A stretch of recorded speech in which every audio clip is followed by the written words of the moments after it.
Welcome back as we shift our focus to the little ones. Managing home care becomes smoother when we arm ourselves with knowledge, particularly when our children are unwell.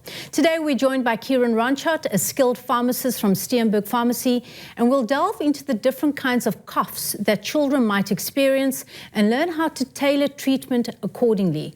After all, the act of caregiving fuels the flame of compassion. Kieran, can you break down what a cough is and why a cough and phlegm are often symptoms that come together when a child has a cold or an adult?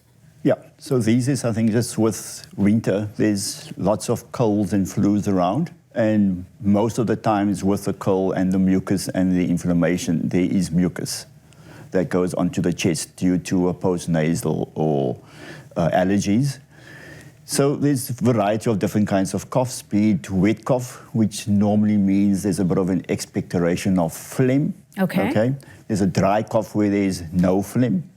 Okay, those are the two main coughs that people would present with. Having said that, in babies you have a variety of different ones. You have a bit of a tight chest with a bit of a wheeze maybe, with a bit of difficulty in breathing. There's also something called pertussis, which is croup, which is viral bacterial more, and it tends to also have a bit of a fever as well, which is a bit more dangerous, but also in children. Yes. So Kieran, tell me, when is it time to take serious action as a caregiver when your child starts coughing? So, yeah, it's a very difficult one. A lot of the times you have to just trust your intuition, but mostly you would look at a fever, if there is a fever. Okay, that's maybe at about 38, 39 degrees. And you would see your child as being sick. He can't get up in the morning, he's just lying there, he's not his normal self, he's lethargic. He's maybe a bit dehydrated because he's not drinking his fluids. Difficulty with breathing, a bit of a tight chest where he has a bit of chest pain and he's really struggling to talk, or he's just coughing all the time. Yes. More than what he's able to speak. Okay. You know, and that lingers for a while, like 5 to 7 days, and his child's just not getting better.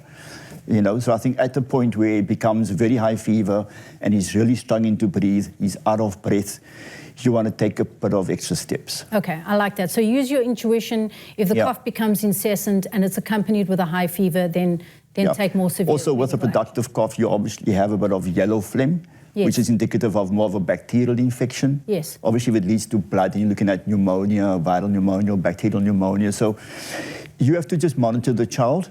But more importantly, make sure and ensure the child's well hydrated all the time. Okay. Because they don't feel well and they don't feel like drinking or they don't feel like eating. That's when the problem comes in as well, because they get dehydrated. What are the treatment options when it comes to coughs? So normally, the home remedies are, they would use honey, they would use the familiar pores, triples and ginger and those sort of things, rubbing the chest out. But traditionally, you would probably go to the pharmacy and get either an expectorant, which is something to bring the phlegm out. Yeah. You get something called a mucolytic, which loosens the phlegm, okay, to get it out. More importantly, most of the time, it's due to a nasal discharge that's causing the cough. Okay, so you're finding the child has a blocked nose, and when he lies down at night, it drips down and he starts coughing at night. Okay. Okay.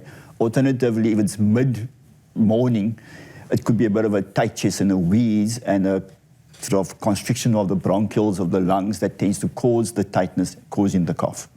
Okay, so you have a bit of a wheeze or a bit of a whistle with the asthmatics.